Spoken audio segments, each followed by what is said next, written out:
Hello बच्चों, welcome back to my YouTube channel maths by Akash sir. आज हम लोग फिर से पढ़ने वाले हैं बेस थ्योरम पे रिलेट करते हुए क्वेश्चन। बच्चों बेस थ्योरम रिलेट करते हुए क्वेश्चन 13.3 मैंने पूरी कंप्लीट कर दी है। जिन बच्चों ने नहीं देखी तो प्लीज़ जाके उसको देख लीजिए। आज हम लोग एग्जाम्पल देखने वाले हैं, 2 एग्जाम्पल आज देखने वाले, दोनों ही बहुत ही इंपॉर्टेंट एग्जाम्पल हैं और कई बार ये एग्जाम में पूछे जा चुके हैं बच्चों। तो आप लोग को बेस थ्योरम पता होनी चाहिए क्या होती है, संपूर्ण प्रायिकता पता होनी चाहिए, ये सब मैंने बता रखा है। प्लीज़ उसको देखिए, फिर आप ये देखेंगे तो आप लोग को अच्छे समझ में आ जाएगा बच्चों। मैंने लास्ट की सारी वीडियो में ये सब बता रखे हैं कि बेस थ्योरम होता क्या है, कब यूज़ करना है, कैसे पहचानेंगे, ये सब मैंने आप लोग को पहले बता रखा है। तो देखते हैं आज इस क्वेश्चन को, एग्जाम्पल नंबर 21 देखते हैं। सबसे पहले आज क्या लिखा है देखते हैं बच्चों। एक व्यक्ति के बारे में ज्ञात है वह 4 में से 3 बार सत्य बोलता है। वह एक पासे को उछालता है और बतलाता है कि उस पर आने वाली संख्या 6 है। इसकी प्रायिकता ज्ञात कीजिए कि पासे पर आने वाली संख्या वास्तव में 6 है। हमें बच्चों पासा बता रहा है कि वास्तव में पासे पे क्या आना चाहिए, 6 आना चाहिए। ठीक है, तो मतलब वास्तव में तभी आएगा जब वो सत्य बोलेगा बच्चों यहाँ पे। ठीक है, तो हम मेन खेल यहाँ से करते हैं, पासे को उछालता है तो हम पहले पासे को बना लेते हैं। ठीक है, मेन यहाँ पर क्या खेल है, यहाँ से पासा, पासा उछाला, या तो 6 आ गया या 6 के अतिरिक्त, 6 के अतिरिक्त, 6 के अतिरिक्त क्या होता है बच्चों, 1 2 3 4 5, ओके, 6 के अतिरिक्त। ठीक है, 6 के अतिरिक्त मतलब 1 आ सकता है, 2 आ सकता है, 3 आ सकता है, 4 आ सकता है, 5 आ सकता है। राइट है बच्चों। अब अगर 6 आ रहा है, 4 में से 3 बार सत्य बोलता है, अगर 6 वास्तव में आ रहा है तो वो क्या बोलेगा,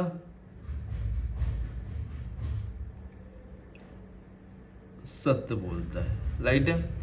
और अगर 6 के अतिरिक्त कुछ आ रहा है तो मतलब वो क्या बोल रहा है बच्चों, और उसने कहा कि 6 आ रहा है ना, तो मतलब वो क्या बोल रहा होगा बच्चों, असत्य। देखिए ध्यान से, अगर पासे पर एक्चुअली में 6, वास्तव में ही 6 आया तो मतलब वो सही बोल रहा है, वास्तव में 6 आया। लेकिन 6 के अलावा कोई नंबर आया, 1 2 3 4 5, तो मतलब वो क्या बोल रहा होगा, असत्य बोल रहा होगा। राइट है। हमें ज्ञात करना पासे पे आने वाली संख्या 6, 6 की प्रायिकता ज्ञात करना, वास्तव में 6, और वास्तव में सत्य बोला, ये हम लोग को दे रखा है। प्रायिकता इसकी याद करना है हम लोग को। ठीक है, 6 आने की प्रायिकता हम लोग को यहाँ पे ज्ञात करना है। राइट है, और ये हम लोग को दे रखा है। तो हम लोग यहाँ पर देखिए बच्चों लिखेंगे, सबसे पहले मानेंगे यहाँ पे, माना E1 पासे पर 6 आने की घटना,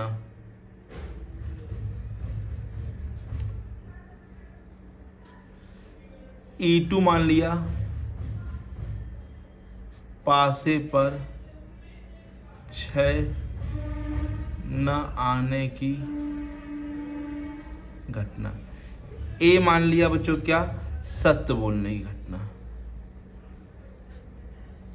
सत्य बोलने की घटना। राइट है, ए क्या मान लिया, सत्य बोलने की घटना। तो पहले बात करेंगे E1। E1 का मतलब है पासे पर 6, तो 6 पासे में एक ही बार होता है, तो एक ही बार होता है, तो 1 और बटे में कुल संख्या कितनी होती है, 6, तो 1/6। बात करें E2, 6 ना आने का, तो 1 2 3 4 5 आ सकता, तो 5 और बटे में कितना हो जाएगा, 6। PA/E1, अगर वो सत्य बोलेगा और पासे पर ये आ रहा है तो वो लिखा है एक व्यक्ति के बारे में ज्ञात है कि 4 में से 3 बार सत्य बोलता है। 3 बार सत्य बोलेगा तो सत्य बोलेगा तो 3/4 हो जाएगा बच्चों। सत्य बोला तो कितनी बार सत्य बोला, 3 बार बोला, कितने में से 4 बार, तो 3/4। और अगर नहीं आया है पासे पर 6, A/E2 पासे पर 6 नहीं आया है लेकिन वो बोल रहा है 6, तो वो असत बोल रहा है, मतलब कि 1/4। देखिए 4 में से 3 बार सही बोल रहा है, तो 1 बार झूठ बोल रहा है, तो 1 बार झूठ बोल रहा है, कितने में से, 4 में से, तो 1/4। राइट है बच्चों, बताइए 1/4 समझ आ गया। 4 में से 3 बार सही बोल रहा, तो 3/4 तो सत्य बोलने वाले में हो गया, और 6 नहीं आ रहा तो असत्य बोल रहा, तो 1/4। राइट है बच्चों। अब हमसे पूछ रहा है E1 की प्रायिकता, वास्तव में E1 आना चाहिए, तो E1 की प्रायिकता हमसे पूछ रहा है, बट उस पे ए आना चाहिए, मतलब सत्य बोलना चाहिए, वास्तव में 6 आना चाहिए। फॉर्मूला क्या हो जाएगा, PE1 P A/E1, PE1 P A/E1 plus PE2 P A/E2। PE1 की बात करें तो 1/6, PA/E1 तो देखिए ध्यान से ऊपर 3/4 लिखा है, 1/6 3/4, फिर यहाँ पर भी सेम आएगा 1/6 3/4, PE2 5/6 इंटू 1/4। देखिए सिंपली यहाँ पे 6 4 6 4 6 4 सब में सेम है, तो इसको कट कर लेंगे और ऊपर लिखेंगे तो 3 एकम 3, फिर 3 एकम 3 और 5 एकम 5, तो 3 और बटे 5 3 8, तो प्रायिकता हो जाएगी 3/8। ठीक है, एक बार आंसर जरूर चेक कर लीजिए कि आंसर इसका आ रहा कि नहीं आ रहा। तो आंसर पहले मैं चेक कर ले रहा हूँ आंसर आ रहा है कि नहीं आ रहा बच्चों। तो इसका आंसर आ रहा है बच्चों 3/8, जो कि सही है बच्चों यहाँ पे। ओके, समझ सही बच्चों को आ गया बच्चों, यहाँ पे कोई दिक्कत तो नहीं यहाँ पर, बताइए। तो एक एग्जांपल और देखते हैं, उम्मीद है ये क्वेश्चन आप लोग को आ गया और शायद यहाँ पर हमें लगता है तुम लोग को दिक्कत हो रही होगी, 1/4 कैसे हो गया, जबकि ए तो सत्य बोलने की घटना है।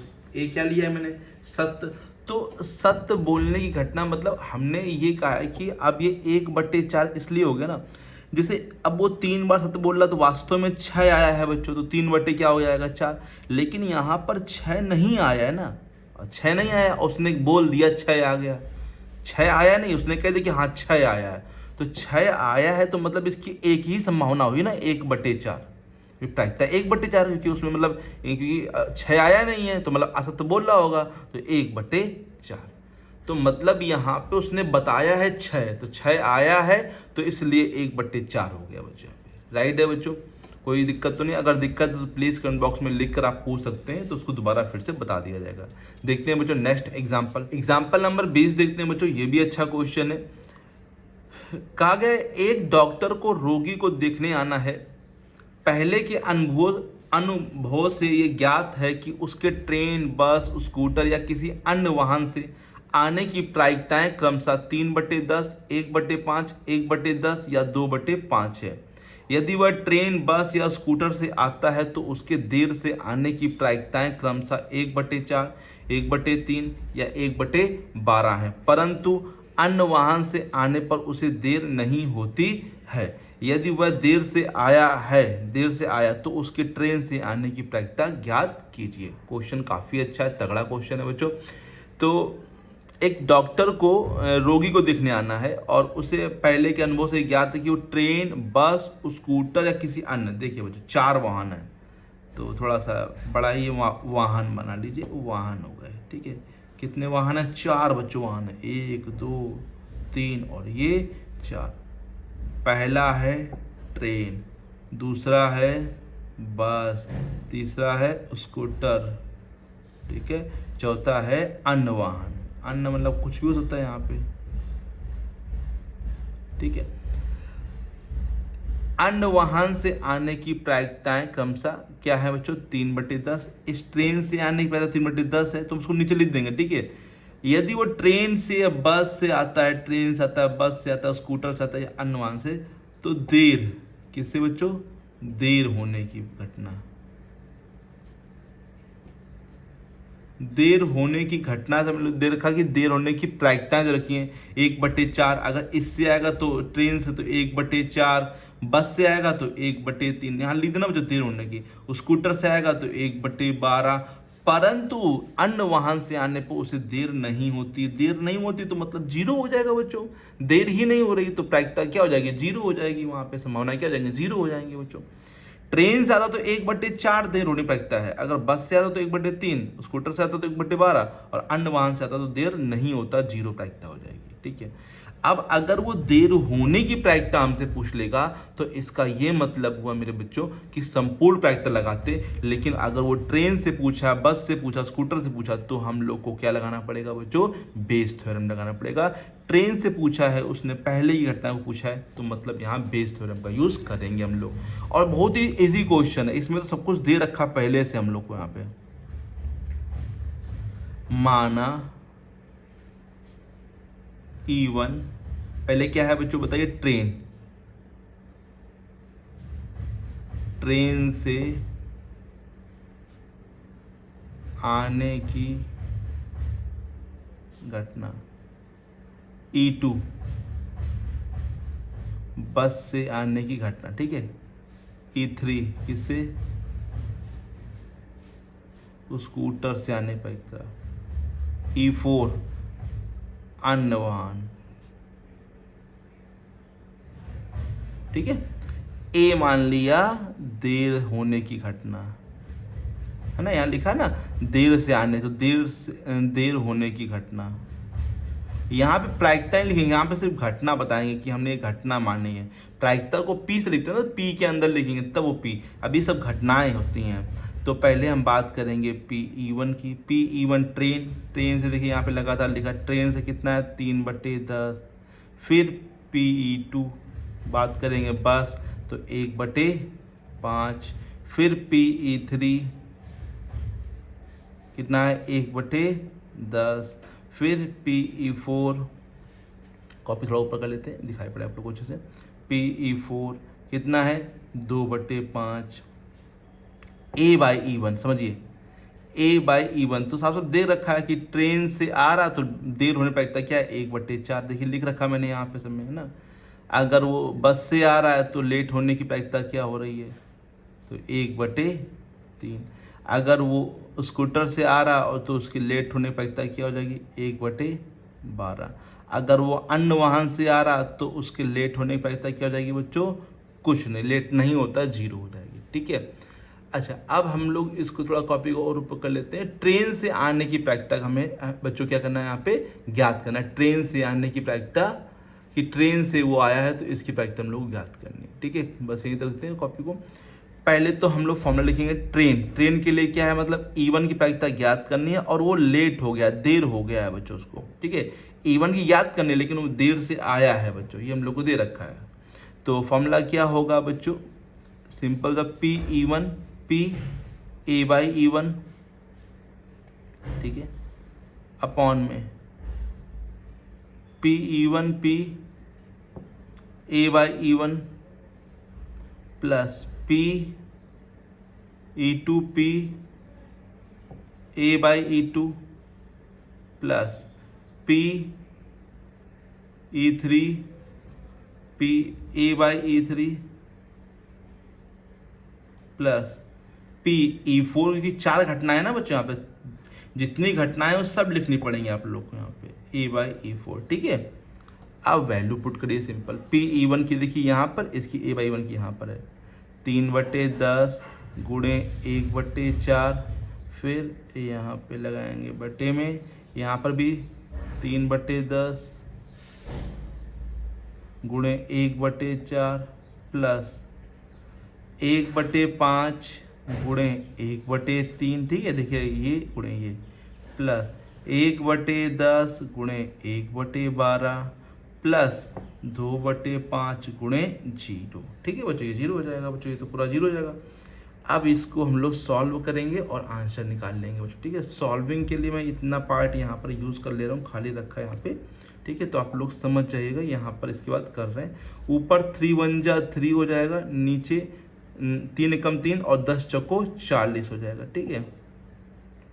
यहाँ पर भी 3/40 हो जाएगा, प्लस यहाँ पर 1/15 हो जाएगा, ठीक है। 5 तियाँ 15, और यहाँ पर हो जाएगा 1/12 धाम 120, और ये 0 हो जाएगा, है ना, 0 हो जाएगा ना। तो यहाँ पे तो कोई दिक्कत नहीं है बच्चों। नीचे लासा लेंगे, ऊपर कुछ भी नहीं करेंगे, तो हम लोग यहाँ पर लिखते हैं 3/40। लासा देखिए बच्चों ध्यान से 120 आएगा, है ना, तीनों के पहाड़े में 120 आ रहा तो आएगा। 40 तियाँ 120, 4 तियाँ 12, तो 3 बार गया तो 3 त्रिका 9, प्लस 15 अट्ठे 120 तो 8 एकम 8, 120 एकम 120 तो यहाँ पर 1 का 1 आएगा। ये इससे कट जाएगा, 40 तियाँ बच्चों 3 बार जाएगा और ये 3 कहाँ पहुँच जाएगा ऊपर, 3 गुणे 3 9 8 17, 17 और 1 18 और ये काटेंगे तो 3 3 छक्का 18, 3 एकम 3, 3 दूनी 6, आंसर आ जाएगा 1/2। तो एक बार आंसर चेक कर लेते हैं, बहुत ही अच्छा आंसर आ रहा है, सिंपल आंसर आ रहा है, तो एक बार आंसर जरूर चेक करिए बच्चों। जी बच्चों सही आंसर आ रहा है, 1/2 है इसका आंसर। ठीक है, सही बच्चे मैच कर ले, आंसर बिल्कुल सही आ रहा है बच्चों यहाँ पे। ओके, कॉपी बिल्कुल टेढ़ी तो नहीं, सीधी तो है बच्चों। ठीक है, तो उम्मीद है ये क्वेश्चन आप लोग को आ गया हो, कोई दिक्कत नहीं होगी इस क्वेश्चन में बच्चों। ठीक है, सिंपली सॉल्व करना है, यहाँ पे आप लोग थोड़ा समझ जाएंगे ना, सिंपल सॉल्व करना है और कुछ नहीं करना है खास इसमें। ओके, तो ये दोनों ही क्वेश्चन इंपॉर्टेंट, इनको लगा लीजिए बच्चों, आगे आप लोग को बहुत ही काम आएंगे। और कोई प्रॉब्लम हो रही है क्वेश्चनों में या आप अदर कोई क्वेश्चन पूछना चाहते हैं तो प्लीज़ कमेंट बॉक्स में लिख के पूछ सकते हैं, है ना। तो मिलते हैं बच्चों नेक्स्ट वीडियो में, तब तक के लिए thank you so much, keep learning keep practising.